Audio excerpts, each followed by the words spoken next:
Hello guys, welcome back to my YouTube channel. तो आज का हमारा टॉपिक है एडी कन्वर्टर्स। हम जानेंगे एडी कन्वर्टर्स क्या होते हैं, कितने टाइप्स के होते हैं। तो एडी कन्वर्टर्स एक प्रोसेस होती है converting an analog voltage to digital signal. ये होते हैं हमारे पास एडी कन्वर्जन, और जो डिवाइस हम यूज़ करते हैं इस प्रोसेस को करने के लिए वो होता है एडी कन्वर्टर्स। बेसिकली हमारे पास 4 टाइप के एडी कन्वर्टर्स होते हैं simultaneously. Flash type AD converters, इसकी भी जो वीडियो है हम इस पर्टिकुलर सेक्शन में करेंगे, इसी वीडियो में करेंगे मतलब। और जो काउंटर मेथड और डिजिटल रैंप मेथड होता है वो हम नेक्स्ट वीडियो में करेंगे। और आने वाली वीडियोस में हम बाकी थर्ड और फोर्थ एडी कन्वर्टर्स को पढ़ेंगे, सक्सेसिव अप्रोक्सीमेशन और ड्यूल स्लोप एडी कन्वर्टर्स। तो अब हम स्टार्ट करते हैं फ्लैश टाइप, और जिसको कहते हैं साइमल्टेनियस एडी कन्वर्टर्स। सो फ्लैश टाइप एडी कन्वर्टर क्या है, जैसे आपको नाम से क्लियर हो रहा होगा। कुछ फ्लैश टाइप है, जैसे आप कैमरे की फ्लैश से समझ सकते हैं कि जल्दी से क्लिक होता है ना, और जल्दी से हो जाती है। तो इसमें क्या होता है कि फास्टेस्ट टाइप होती है एडीसी की, जो कन्वर्ट करती है एनालॉग सिग्नल को डिजिटल सिग्नल में इन अ सिंगल स्टेप। इसमें हमारे पास कंपरेटर्स यूज़ होते हैं, प्रायोरिटी एनकोडर यूज़ होता है, एक रेफरेंस वोल्टेज यूज़ होती है, और रजिस्टर लैडर यूज़ होता है। प्रायोरिटी एनकोडर का यहाँ पे बहुत ज़्यादा मेन रोल होता है, क्योंकि उसकी वर्किंग आप लोगों ने, अगर आपको आता होगा तो आप समझ पाओगे, लेकिन आपको मैं सीधा याद करने का तरीका समझाऊंगी, क्योंकि अभी आपका एग्ज़ाम होगा तभी आप वीडियो देख रहे हो। अगर नहीं भी है तो आप कमेंट करके बता सकते हो, मैं प्रायोरिटी एनकोडर की वीडियो भी बना सकती हूँ, ठीक है। तो यहाँ पे तो सिर्फ मैं आपको बताऊंगी एग्ज़ाम में आपने जल्दी से कैसे करना है, और नोट्स आपको दे रही हूँ।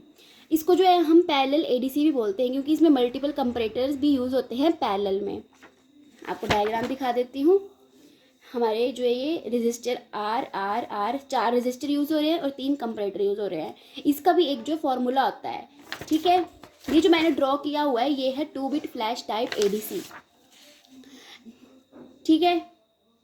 जब हम 4 बिट फ्लैश एडीसी, मतलब हमारे पास n बिट फ्लैश एडीसी के लिए रजिस्टर कितने यूज़ करेंगे, 2 की पावर n। मतलब जब हमारे पास 2 बिट का फ्लैश एडीसी हमें बनाना होगा तो 2 की पावर n मतलब 2 की पावर 2, 4 रजिस्टर यूज़ होंगे, ठीक है। और जब हम कंपरेटर निकालना होगा वो होता है 2 की पावर n-1, मतलब एक कम। तो मतलब 2 की पावर 2 था, 4-1 मतलब 3 कंपरेटर यूज़ होंगे। तो मैंने अभी क्या बताया आपको, 2 बिट फ्लैश टाइप एडीसी में हम 3 कंपरेटर यूज़ करेंगे और 4 जो है हम रजिस्टर यूज़ करेंगे। It is based on the principle of comparing analog input voltage with a set of reference voltage. अगर आपको कंपरेटर की वर्किंग नहीं पता है तो कोई बात नहीं, मैं यहीं पे बता दूंगी आपको। और जो रेजोल्यूशन होता है increases with increase in the number of comparator. जैसे जैसे हम जो है कंपरेटर इंक्रीज करते जाएंगे रेजोल्यूशन जो है हमारे पास इंक्रीज होता जाएगा। कंपरेटर की वर्किंग में ये होता है कि ये ओपन लूप ऑपरेशनल एम्पलीफायर होता है। जब हमारी जो इनपुट वोल्टेज होती है वो रेफरेंस से ज़्यादा होती है तो हमारे पास जो प्लस वी सैचुरेशन आता है, मतलब हमारे पास हाई, मतलब हमारे पास हाई जो है आउटपुट मिलती है, मतलब लॉजिकली 1। और जब हमारे पास वी इनपुट जो लेस देन होता है वी रेफरेंस से, तो हमारे पास वी आउटपुट होती है माइनस वी सैचुरेशन, मतलब लो आउटपुट मिलती है, लॉजिकली 0, ठीक है। अब जो है हम इसकी डायग्राम देखेंगे और वर्किंग देखेंगे 2 बिट की। अब यहाँ पे देखो हमारे पास यहाँ पे रेफरेंस वोल्टेज है, यहाँ पे एनालॉग वोल्टेज है। जो हमारे पास रेफरेंस वोल्टेज है वो यहाँ पे नेगेटिव वाले कंपरेटर से लगा हुआ है, जो पॉजिटिव वाली है वो यहाँ पे इसके मतलब हाई इनपुट से लगा हुआ है, मतलब प्लस वाले से लगा हुआ है एनालॉग वोल्टेज। यहाँ पे देखो सारे में हाई वाले से लगा हुआ है, प्लस वाले से। और बाकी जो रजिस्टर जो हमारे कनेक्ट हैं, जो लैडर रजिस्टर बोल रहे हैं जिसको हम, वो नेगेटिव टर्मिनल से कनेक्टेड है कंपरेटर के। अब जब क्या करेंगे हम,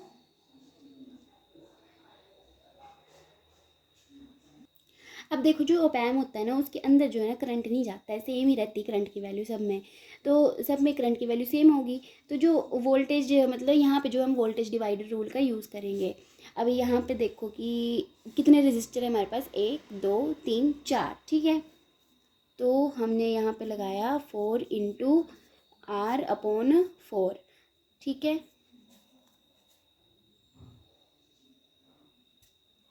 4R, ठीक है। R से R कैंसिल, 4 से 4 कैंसिल, 1 वोल्ट, ठीक है। यहाँ पे आ गई ये 1 volt.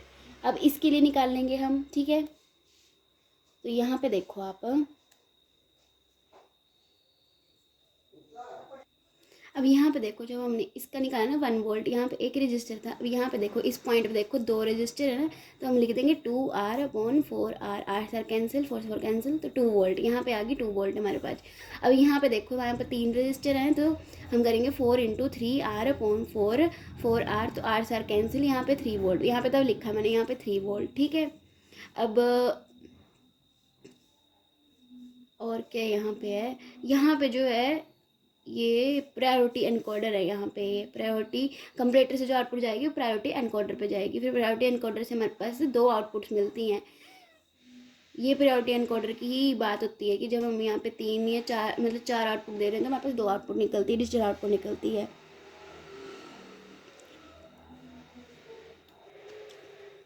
Resistor ladder creates 3 reference voltages. 3 comparator compare V input with each reference voltage. Encoder क्या करेगा, converts comparator output into 2-bit digital output. तो ये मैंने लिखा हुआ है इसकी वर्किंग के बारे में। इसकी जो मेन बात आती है ना वो इसकी ट्रूथ टेबल पे आती है। ये तो चलो वर्किंग हो गई। जो यहाँ पे बात आती है ना कि जब हमने जो है, मान लो कि, एक सेकेंड में आपको डायग्राम दिखा देती हूँ कि आपको पहले जो है ज्यूम करना पड़ेगा कि अगर आपकी रेफरेंस वोल्टेज जो है 4 वोल्ट है, मान लो, ठीक है, यहाँ पे देखो, मान लो कि आपकी रेफरेंस वोल्टेज जो है 4 वोल्ट है, तो हमारी रेंज कितनी होगी, 0 वोल्ट से 4 वोल्ट तक।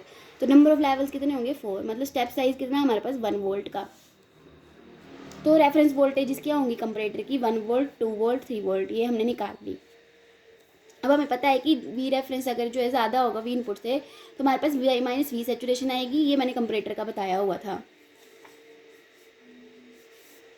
तो अगर हमारे पास जो है, तो 0 से 1 वोल्ट के बीच में क्या होगा, 0 से 1 वोल्ट के बीच में क्या होगा, हमारे पास आउटपुट क्या आएगी। ठीक है, यहाँ पे देखो, यहाँ पे एक मिनट डायग्राम में देखो, आपने क्या दिया है, यहाँ पे रेफरेंस वोल्टेज दी है 4 वोल्ट की। तो 4 वोल्ट बड़ा है कि 1 वोल्ट बड़ा है, मतलब 0 से 1 वोल्ट के बीच की बात कर रहे हैं। तो हमारे पास सारे जो आउटपुट होंगे, मतलब कि हमारे पास जो रेफरेंस वोल्टेज है वो ज़्यादा है वी इनपुट से, तो हमारे पास यहाँ पे 0 0 0 आ जाएगी। तभी हमने ट्रूथ टेबल पे लिखा हुआ है 0 0 0। ठीक है,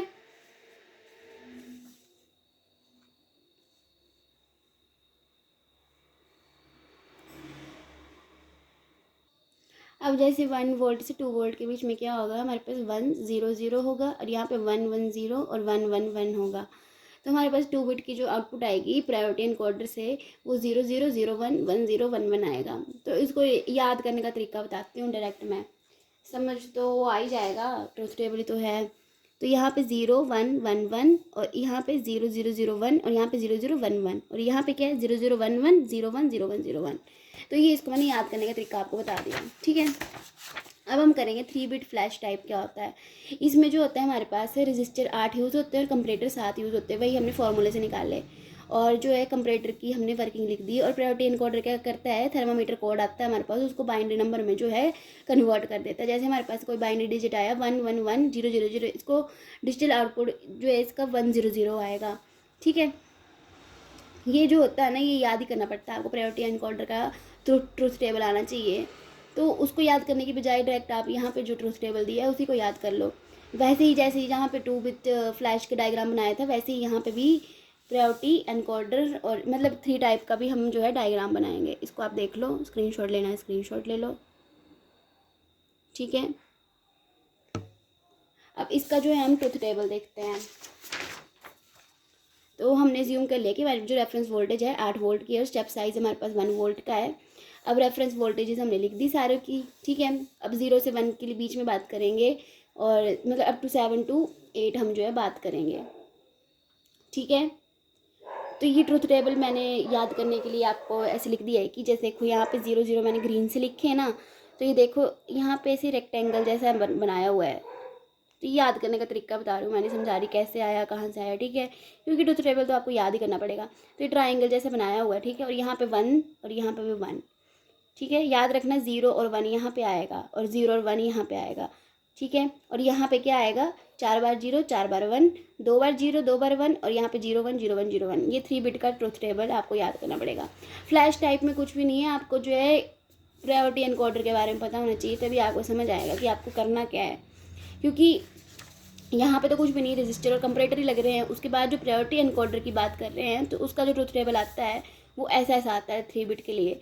तब हमें ऐसा जो है आउटपुट आ रहा है। तभी मैं आपको बोल रही हूँ कि एक बार जो है आप प्रायोरिटी एनकोडर जो है समझ लो। ये एडवांटेजेस आप जो है नोट कर सकते हैं। कुछ भी नहीं लिखा हुआ है इसमें कि फ्लैश एडीसी जो होता है फास्ट होता है और ये कन्वर्ट कर देता है एनालॉग को डिजिटल में। और जो कंस्ट्रक्शन होती है इसकी बहुत सिंपल होती है और ये हाई फ्रिक्वेंसी सिग्नल्स के लिए यूज़ किया जाता है और इसका लो कन्वर्जन टाइम होता है और ideal for real time application. और ये सुटेबल नहीं होता है हायर नंबर ऑफ बिट्स के लिए। मतलब जैसे हम मान लो कि आपको जो है 8 बिट का बनाना हो तो उसके लिए जो है हमें 255 कंपरेटर्स की नीड लगेगी, जो कि बहुत ज़्यादा बल्कि काम हो जाएगा और मतलब एक्सपेंसिव भी हो जाएगा। ये इसकी डिसएडवांटेजेस थी।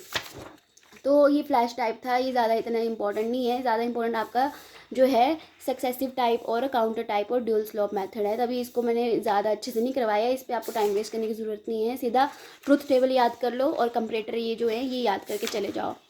इसमें कुछ ज़्यादा दिमाग लगाने की ज़रूरत नहीं है। Thanks for watching.